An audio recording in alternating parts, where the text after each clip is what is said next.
प्रकृति का एक नियम है कि अगर आप इस प्रकृति में कहीं भी देख लीजिए, अगर आपका कोई योगदान नहीं है तो प्रकृति ने उस चीज को जिसका कोई योगदान नहीं है, कोई पर्पस नहीं है, उसको पहले ही खत्म कर दिया। अब एक समय था कि डायनासोर थे और जो कुछ भी माहौल था वो डायनासोर्स के लिए खत्म हो गया। जब उनकी कोई ज़रूरत नहीं रही तो प्रकृति ने कहा जाओ। तो इस प्रकृति में मनुष्य भी है और मर्द भी है, औरत भी है। इसका मतलब है सबका योगदान है। तो हम काहे के लिए डरते हैं? ये चीज़ें जो विभाजन होता है कि नहीं ऐसा नहीं होना चाहिए, इनको नीचे रखना चाहिए, ये डर से होता है। अब लोग समझते हैं कि डर से नहीं होता है, पर डर से होता है। बिना औरत के कोई मर्द पैदा नहीं होता है और लोग भूल जाते हैं इस बात को। भाई तुम आए कहां से? तुम आए कहां से? तो जो आदर मिलना चाहिए, जो सत्कार होना चाहिए, वो नहीं करते हैं लोग।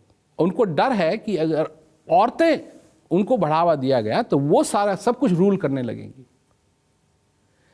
नहीं, डर से नहीं, प्यार से सबको एक साथ लेके अगर हम आगे चलेंगे तो बहुत दूर तक पहुंच जाएंगे। क्योंकि जो हमारी शक्ति इन विभाजनों में अटक जाती है वो हमको धीमे कर रही है, सारे समाज को धीमे कर रही है। अगर आज हिंदुस्तान सभी जो भाग में बटा हुआ है, कोई कहता है मैं मुस्लिम हूँ, कोई कहता है, लोगों में ये बात नहीं है, पर सब अगर मिलें, जो भी इस देश के नागरिक हैं और सभी की इच्छा है कि ये देश महान बने। और क्यों नहीं बन सकता है? एक तो ये देश महान है और ये देश और भी महान बन सकता है कि, और सबको मालूम है इसका फॉर्मूला क्या है, और वो है कि अब हम साथ चलें। तो ये तो समय आ गया है साथ का, सबको साथ होना चाहिए और फिर आगे चलेंगे। और सबका कोई ना कोई योगदान है, इसीलिए वो यहाँ हैं। प्रकृति के रूप में अगर देखा जाए तो सभी का कुछ ना कुछ योगदान है, और जब तक योगदान है तो उस योगदान को रिकॉग्नाइज करना चाहिए।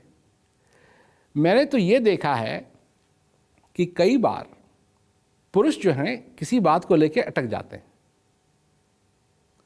और उसका हल औरतों को मालूम होता है कि तुम अटके हुए हो, इसको इस तरीके से देखो। तो अगर गाड़ी आगे चलानी है तो ये जो चारों चक्के हैं इनको एक ही दिशा में चलना पड़ेगा। अगर चारों चक्के अलग अलग दिशा में चलने लगे तो ये गाड़ी कहीं नहीं जाएगी, और यही हो रहा है। पर समय आ गया है, अब तक जो होते आया है, पर अब समय आ गया है कि हम सब एक होकर के आगे चलें।